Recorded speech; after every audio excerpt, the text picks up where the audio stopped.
प्रश्न तो उठता है, बीज प्रमाणीकरण के घोटाले पर अब तक कृषि मंत्री आखिर चुप क्यों है। गौरतलब है कि मध्य प्रदेश बीज प्रमाणीकरण संस्था में हुए घोटाले और भ्रष्टाचार को लेकर हम पहले भी कई खुलासे कर चुके हैं।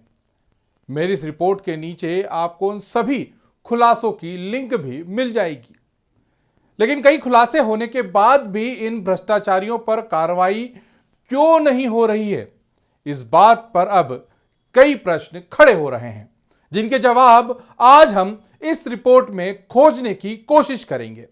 दरअसल हमारी टीम लगातार बीज प्रमाणीकरण विभाग में हो रहे घोटालों पर रिपोर्ट प्रस्तुत करती आ रही है, लेकिन माहौल उस समय गर्मा गया जब मध्य प्रदेश कांग्रेस अध्यक्ष जीतू पटवारी ने प्रेस कॉन्फ्रेंस कर बीज प्रमाणीकरण विभाग पर करोड़ों का भ्रष्टाचार करने का आरोप लगाया और कहा कि विभाग के द्वारा लगातार कई वर्षों से बीज प्रमाणीकरण की प्रक्रिया में भ्रष्टाचार कर करोड़ों के घोटाले को अंजाम दिया जा रहा है, जिससे बीज प्रमाणीकरण के एमडी से लेकर सहायक बीज प्रमाणीकरण अधिकारी तक अब घेरे में आ गए हैं। कैसे उसका एमडी कमीशन लेता है, कैसे बीज प्रमाणीकरण अधिकारी भी जिले का होता है, संभाग का होता है, वो कैसे कमीशन लेता है, उसमें कितना प्रमाण है 15 उससे भी ज्यादा, ये 15 साल मैंने कम किया।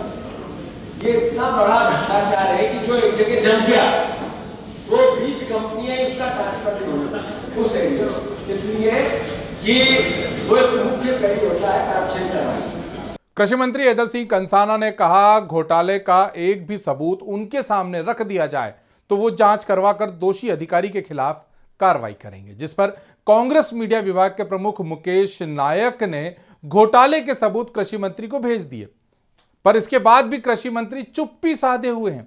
यह चुप्पी अब कई प्रश्नों को जन्म देती है।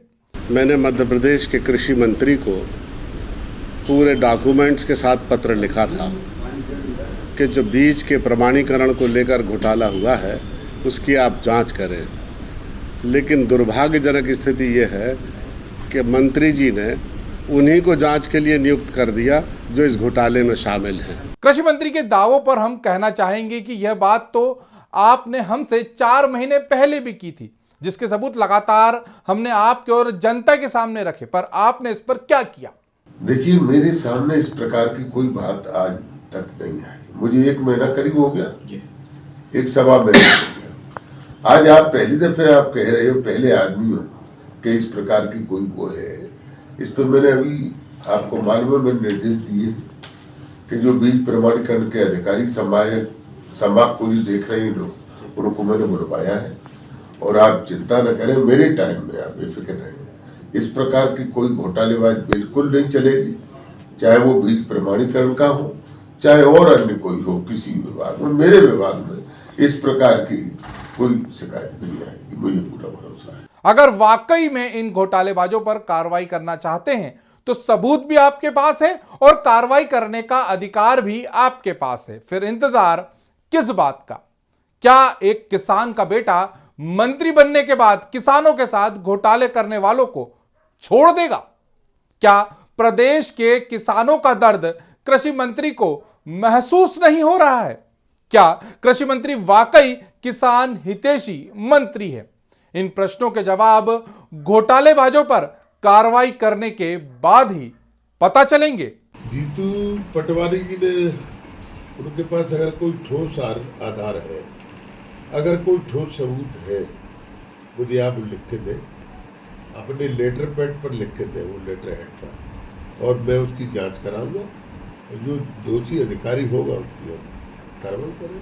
आरोप किसी ने भी लगाए हों, आरोपों में सच्चाई है तो उन पर कार्रवाई करना आपका पहला कर्तव्य, ना कि घोटालेबाजों को बच निकलने के लिए रास्ता देना।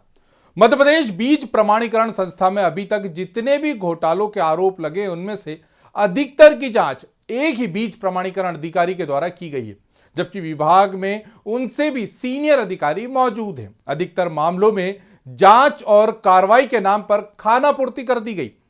अगर वाकई में इस मुद्दे पर खानापूर्ति नहीं करनी थी तो इस मामले में जिनके ऊपर आरोप लगाए गए हैं उन्हीं जांच के लिए क्यों कहा गया? कृषि मंत्री ने जांच के लिए बीज प्रमाणीकरण संस्था के प्रबंध संचालक के एस टेकाम को पत्र लिखा, जिन पर जीतू पटवारी और मुकेश नायक ने भ्रष्टाचार के आरोप लगाए हैं। क्या निष्पक्ष जांच करवाने से पहले जिन अधिकारियों पर आरोप लगे हैं उन्हें जांच से दूर नहीं रखना चाहिए था? खास तौर पर संस्था के प्रबंध संचालक के.एस. टेकाम को, जो अपने अधिकार क्षेत्र का उपयोग करके जांच को प्रभावित कर सकते हैं। इसके एमडी हैं टेकाम साहब। सरकार से जरा पूछो कि लगातार 3 बार इनको उस पद पे क्यों बिठाला गया? इसलिए कि इन्हीं के माध्यम से सब बंदर बांट होता है, तो इनको कैसे हटाएंगे? जांच वही लोग कर रहे हैं जो घोटाले में शामिल हैं। यहां आपको यह समझना जरूरी है कि इस घोटाले को अंजाम कैसे दिया गया। सबसे पहले बीज उत्पादन संस्था के द्वारा जिस जिले में बीज उत्पादन का कार्यक्रम लेना है, वहां के सहायक संचालक कृषि से बीज विक्रय का लाइसेंस लिया जाता है। उसके बाद उस लाइसेंस के आधार पर बीज प्रमाणीकरण संस्था में बीज उत्पादन के लिए पंजीकरण करवाना होता है। पंजीकरण करने से पहले सहायक बीज प्रमाणीकरण अधिकारी के द्वारा आवेदक के पेपर और प्रस्तुत जानकारी का भौतिक सत्यापन किया जाता है। सही पाए जाने पर पंजीकरण की फाइल बीज संभागीय प्रमाणीकरण अधिकारी के पास जाती है। उसके द्वारा पंजीकरण की फाइल सही पाए जाने के बाद बीज प्रमाणीकरण संस्था के भोपाल ऑफिस भेज दिया जाता है। वहां फिर संबंधित प्रक्रिया के बीज प्रमाणीकरण अधिकारी के द्वारा जांच करने के बाद फाइल प्रबंध संचालक के पास जाती है, जिस पर प्रबंध संचालक पेपर सही पाए जाने के बाद पंजीकरण की इजाजत दे देता है। इसमें प्रबंध संचालक का कोई भी त्रुटि मिलती है तो वो पंजीकरण निरस्त कर सकता है। सहायक बीज प्रमाणीकरण अधिकारी इसका जो है चेकिंग करते हैं, उसका वेरिफिकेशन करते हैं। वेरिफिकेशन के आधार पर जो है उसका बीज जो है सही पाया जाता है, पूरी जानकारी उसके रिकॉर्ड जो है डॉक्यूमेंट सही पाए जाते हैं, उसके आधार पर उसका प्लाट रजिस्ट्रेशन होता है। अब आप खुद ही समझ लीजिए कि अगर किसी के पास सहायक संचालक कृषि से बीज विक्रय का लाइसेंस नहीं है या बीज रखने के लिए गोदाम नहीं है या अन्य कोई दस्तावेज नहीं है तो उसको लाइसेंस कैसे दिया जा सकता है? जबकि अशोकनगर में हुए घोटालों में यही सब हुआ था, जिसकी खबर हमारे द्वारा प्रमुखता से चलाई गई थी। वहीं बीज प्रमाणीकरण संस्था से पंजीकरण के बाद उत्पादक संस्था को प्रमाणित बीज का उत्पादन कार्यक्रम लेने से पहले किसानों को प्रमाणित बीज उत्पादन के लिए प्रशिक्षण देना जरूरी होता है। प्रशिक्षण के बाद बुआई के लिए प्रमाणित बीज किसानों को दिए जाते हैं। फिर उनसे हुई फसलों से निकलने वाले बीज को सहायक बीज प्रमाणीकरण अधिकारी के द्वारा चेक किया जाता है। वह बीजों को बीज प्रमाणीकरण संस्था की लैब में भेजकर जांच करवाई जाती है। बीजों के सही पाए जाने पर बीज को प्रमाणित करके टैगिंग और पैकिंग करवाई जाती है। इस प्रक्रिया में बीज कार्यक्रम के लिए बीज प्रमाणीकरण संस्था के प्रबंध संचालक की अनुमति जरूर होती है, यानी कि सब कुछ उनके नॉलेज में होता है।